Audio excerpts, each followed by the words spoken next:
This is take 3. We've tried 2 takes now with DJ. DJ was supposed to be back with us today, but we've lost him both times. So just got me again tonight, and I think we all know what we're going to talk about. But I think he conned me like he conned all you people. That was Al Davis back in 2008 when he was talking to reporters after firing Lane Kiffin. I used to think Al was just being dramatic. Like, that's just Al Davis, right? Was he right? In his E60, The Many Lives of Lane Kiffin, that came out this year, just a couple months ago, Lane said, I needed Oxford more than Oxford needed me. He also admitted in the same special that he messed things up in the past and wishes he would have done things differently. But then, in this exit from Ole Miss, he went full Lane Kiffin again. It's like the only thing he actually learned was how to make exits worse, not better. I'll be honest, I trusted him. I took him at his word, which is a dangerous thing when you consider who it is. Because the signs were everywhere. And I ignored them because that's just Lane being Lane. The same day that he met with Keith Carter to discuss his future after the Egg Bowl, Knox posted a picture wearing LSU headphones. Now, I took that as Knox has previously said that he's not going to play for his dad. And he had been recruited by LSU, so that's why he has LSU headphones. But the timing of it probably should have been a sign that should have been worth noting. Landry was dating Whit Weeks. Now, obviously, that became official when BK was still the head coach at LSU. But that's another sign. And is it something that should have just been passed over? Because, and I say passed over in the sense that, like, once we got into this situation, should we have taken not a deeper dive into their relationship, but more of a, hey, is this going to affect anything? Is this going to make Lane lean one way or the other? Because he's already starting. Landry's familiar with the area, so she's already got firsthand experience of what could be going on in Baton Rouge. And then the Kiffin family flew to Baton Rouge on November 17th. Everyone saw it. It was out there. And I was like, my thought process was like, you've got to listen, right? Like, I understand you've got to listen. I understand taking an interview. But I believed him. I believed him because he needed Oxford more than Oxford needed him. Because his dad's buried in Oxford. He was close with Monty. Monty went with him everywhere. Monty can't go with him to Baton Rouge.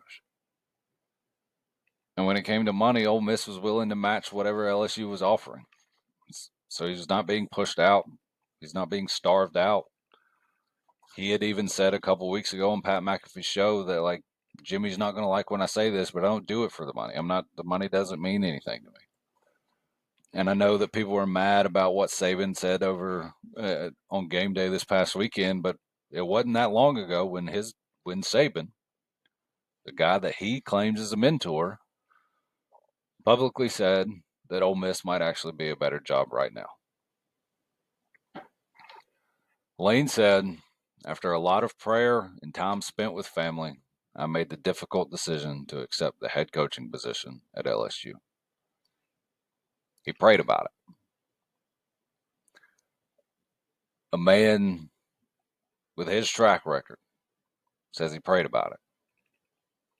Hosea 1:2, God tells Hosea to marry someone who will be unfaithful.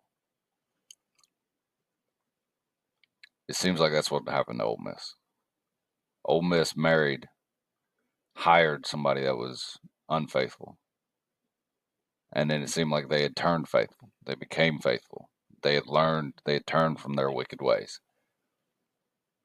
But, as we learned this past weekend, you can't turn a hoe into a housewife. At the end of the day, I made the mistake of trusting Lane Kiffin. Ole Miss made the mistake of trusting Lane Kiffin.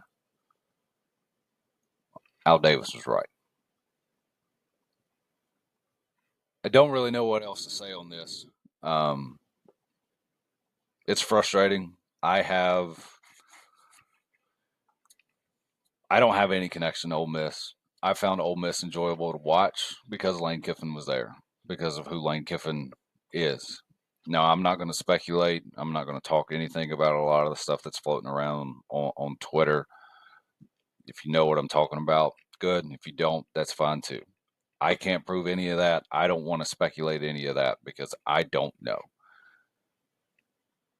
But what I enjoyed watching was Lane Kiffin's antics on the field. I enjoyed watching him photobomb a couple that were a young couple that just got engaged on the field at Vaught Hemingway. I enjoyed Lane Kiffin holding his arms out in the shape of a basketball hoop for the referee to throw the basketball through after the dunk celebration that Ole Miss does. I enjoyed the clipboard getting thrown in the air. Lane Kiffin had become must-see TV. A lot of that was probably because I appreciated what he did for Alabama, and like just watching Saban rip Lane Kiffin every second was fun. I hated the way that Lane left Alabama. It didn't surprise me at the time because it was Lane. I fell into the trap and made the mistake thinking that Lane had changed. I bought into the E60. And now, for a guy that doesn't even pull for Ole Miss, I feel like I'm the one that's been betrayed. And I hate it because I enjoyed watching Ole Miss. And it felt like it was going to be a situation where it was just like I wanted the hoodie that Lane wears, has been wearing every weekend. Was finally able to find it because I'm not 100% sure here. I don't actually think it's a Nike hoodie. I think they've sewn the Nike logo on there. But I was finally able to find it, and I was like, sweet, I'm getting this one. I'm going to get the one with the SIP logo because I think it's so sick. Like, I'm going to rock that because, like, Lane makes it look cool. Needless to say, I took the SIP logo off my giftster today. So hopefully that wasn't bought as a Christmas present. Now, Pete Golding, I don't know why Bama fans didn't like Pete Golding. I never had an issue with Pete Golding when he was there. My personal opinion was Bama fans didn't like Pete Golding because Pete Golding was not Kirby Smart. And here's why I say that. Here's Kirby's, according to Massey ratings, this was Kirby's defenses when Kirby was at the defensive coordinator at Alabama. Going from 2008 to 2015 in order, they were the seventh best defense, first, second, first. I mean, does that actually surprise you? Like, Kirby Smart's pretty good at his job. Golding takes over officially as the DC, or he was a co-defensive coordinator in 18. He became the sole defensive coordinator in 19, 20, 21, and 22. 22 in 18 when he was the co-defensive coordinator with Josh Lupoy from Oregon. Did I just butcher his name? You know who I'm talking about. They had the number 2 defense. In 19 they dropped to 6. In 20 they dropped to the first. 21 fourth, 22 3, and then Golding leaves for Ole Miss. I think Golding's an excellent recruiter.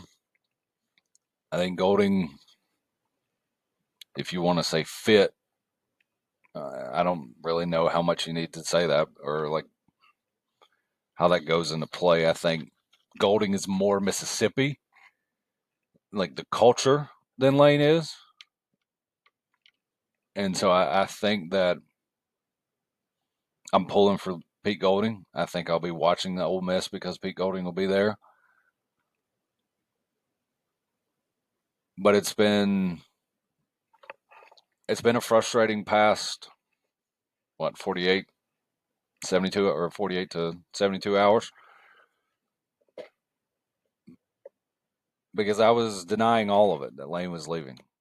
I had an Ole Miss fan who I was shocked to actually listen to this podcast because I thought I had like 2 listeners. Apparently, I have 3. That text me asking if I thought Lane was leaving. And everything that I said in the monologue to open this up was why I thought Lane would stay. Because Monty was there, because his family's there, and because he has everything that he needs, and because he needs Oxford. He needed Oxford more than Oxford needed him. Needless to say, I was wrong. Al Davis was right. And you can't turn a hoe into a housewife. I have no idea how to segue off of that. I don't think there is a segue off of that. But the other thing I wanted to talk about today was, why do Alabama fans hate Ryan Grubb? And why I think most of it makes absolutely no sense. Again, I'm going to start with Alabama fans hate Ryan Grubb. I am obviously not speaking for every Alabama fan, but like what I see on social media and what I see from the comments from some of the TikTok videos that I post, Alabama fans hate Ryan Grubb. Everyone's kind of pointing at the most recent example for this is people were mad that Ryan Williams wasn't used a lot during the Iron Bowl. And here's a tweet that kind of sparked me getting into this segment. It was tweeted by a very popular Alabama account. Her name is @goat_. I think it's Latia. I'm not 100% sure. I don't see her complaining directly about Ryan Williams, but the tweet fits kind of neatly into this Ryan Grubb sucks storyline that's being pushed. Her argument was about wide receiver usage. Ryan Grubb was previously the offensive coordinator for the Seattle Seahawks. Remember, he came to Tuscaloosa for about 2 weeks. Seahawks offered him a job. Grubb chose to stay in Seattle after originally coming from Washington. Jackson Smith and Jigba lined up in the slot 83.6% of the snaps when Ryan Grubb was in Seattle. This year, without Ryan Grubb, Jackson Smith and Jigba is in the slot 19.6% of the snaps, and he's already surpassed all of his 2024 stats. Ryan Williams, without Grubb, was in the slot 21.3% of the time. This year with Grubb, he's in the slot 61.2% of the time. To me, it seems like she's trying to imply that Grubb has no idea how to use wide receivers correctly.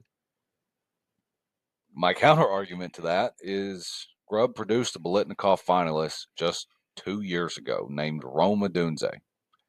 And I think you can make the argument that he probably should have won the Biletnikoff over the Biletnikoff winner, Marvin Harrison Jr. Let's just compare 3 stats: receptions, yards, touchdowns. Marvin Harrison had 67 receptions. He had 1,211 yards, 14 touchdowns. Roman Dunze, 92 receptions, 1,640 yards, and 13 touchdowns.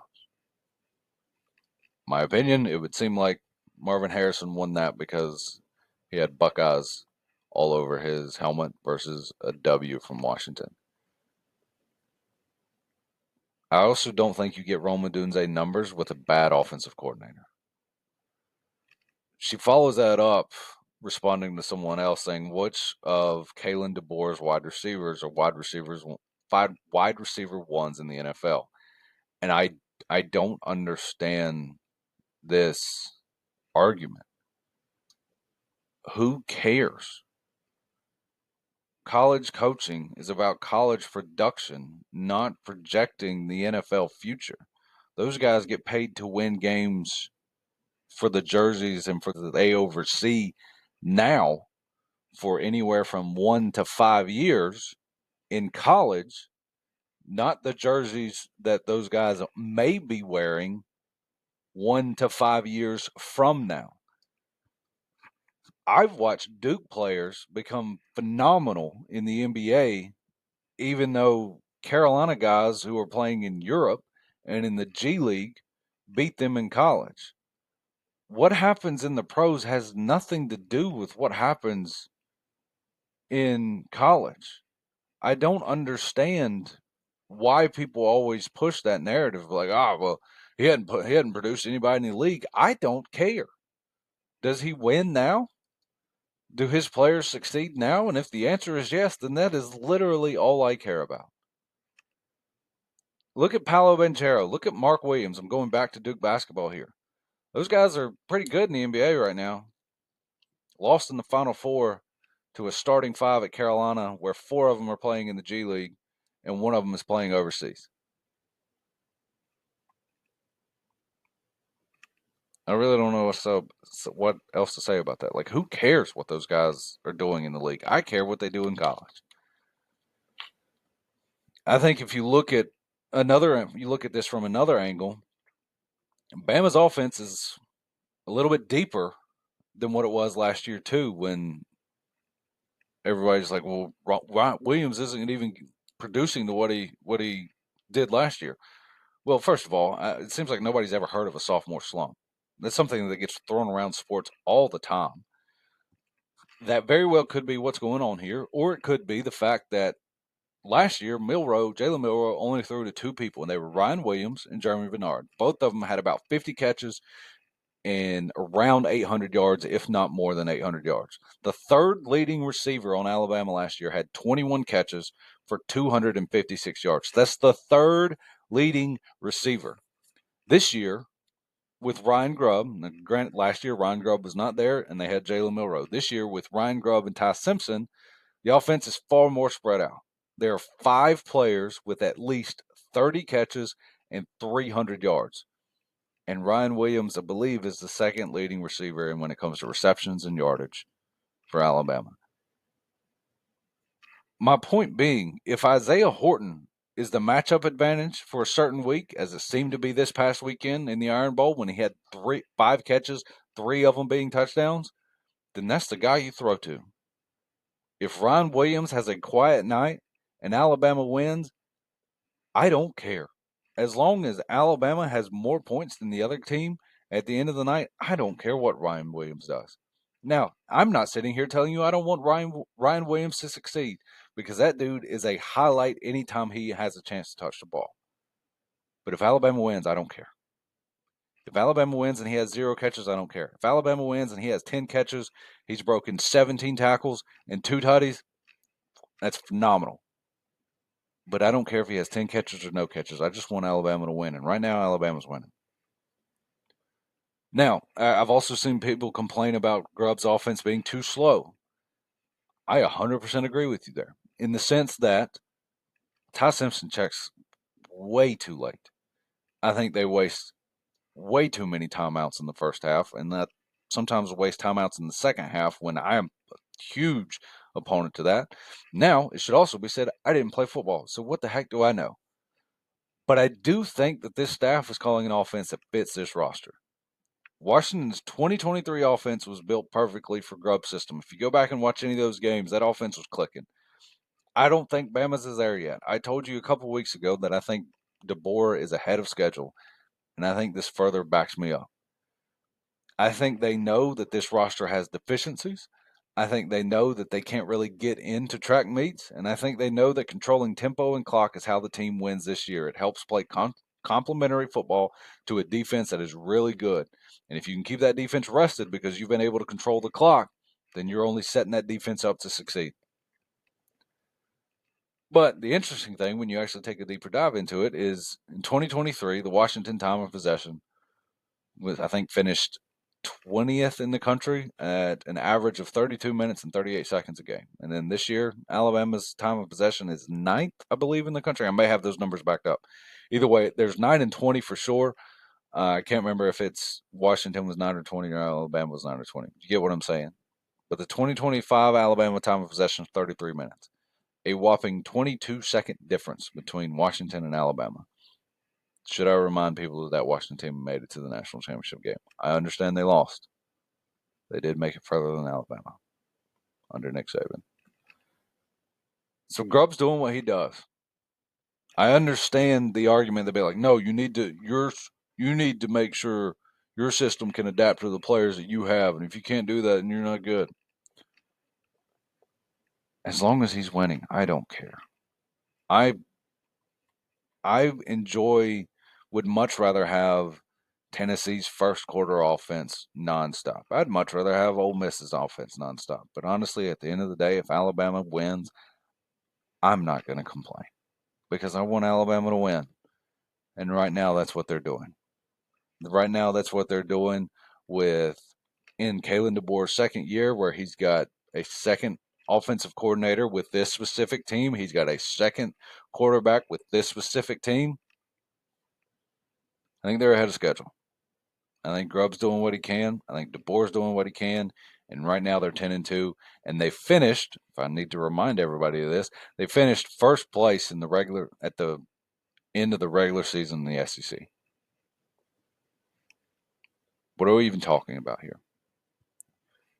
But I don't know if I should be surprised because this is the same people that were mad at Pete Golding for some reason. And I like I said, I didn't understand either. I must be in the minority when it comes to this.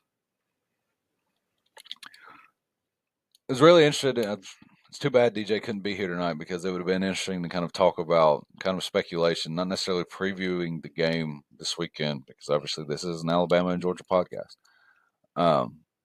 But more the speculation of I am a little worried that if Alabama were to lose the SEC championship game, that they would be left out of the playoff. And I don't know what the rankings are going to be tomorrow night. I know we'll have a reaction to that in a couple of days as well.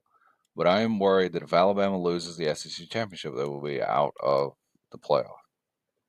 And I only say that because of where they currently are at 10 and the way that Alabama has been perceived by this committee. And it seems like they're kind of pointing out reasons to leave Alabama where they are versus saying Alabama lost to a really good team. If you look at or in Oklahoma, if you look at it, they kind of shot themselves in the foot. We're not going to punish them 6 spots. Now, again, I understand if you lose a game, you should the point is to win games, and you should be punished for a loss in the regular season. I totally understand that, guys. I'm not trying to sit here and say, well, trying to get some pity party because Alabama lost. Alabama lost. They lost. But to me, it just seems like there's more wishful thinking when it comes to other teams and not necessarily accepting Alabama for kind of what they've done as a resume. It's one of the toughest schedules in the country. They, against the current, as of Monday night, college football playoff top 25, I believe, are 3-1, with the best, now second best win in the country, if you will, with after Texas beat Texas A&M, with Bama beating Georgia, who they are now playing in the SEC title game again. So I don't know. I think that'll be an interesting one to see. My theory is that if Nick Saban was still the head coach at Alabama and not Kalen DeBoer, wouldn't be having this concern. It seems like it's Alabama's not the same because Saban's not there. And they're not. But they still finished first place in the SEC. And I think if you were to leave the team out that finished first place in the SEC, considering who else you were trying to put in, then that's an issue. That's really all I have tonight. Oh, no, the other thing. Man, you got to watch football. And I'm saying this as a broad general thing. There's a guy at church. He's an incredibly nice guy. The guy's awesome. He really is. But he said to me, though, the first thing he says to me the other day is, Iron Bowl is a lot closer than I thought it would be, buddy. Auburn's good. Auburn's good. Don't buy into the records, man. Watch football for yourself. Don't buy into the records. The record is not always indicative in college football. The record is not always indicative of who you are. Look at the NFL, guys. The Panthers beat the Rams. The Panthers are supposed to be garbage. The Panthers beat the Rams. The record does not indicate who you think you are. Look at the game last night or Sunday night between the Commanders and Broncos. Two teams going in completely different directions. The record does not always say who, or record is not always indicative of who you say you are. That's all I got tonight. It's probably best because I think if DJ would have been on here, we'd have probably been talking nonstop, and I'd have to edit a lot tonight. But 25 minutes? I'll see y'all, or I guess talk to y'all rather, Thursday night. Roll Tide.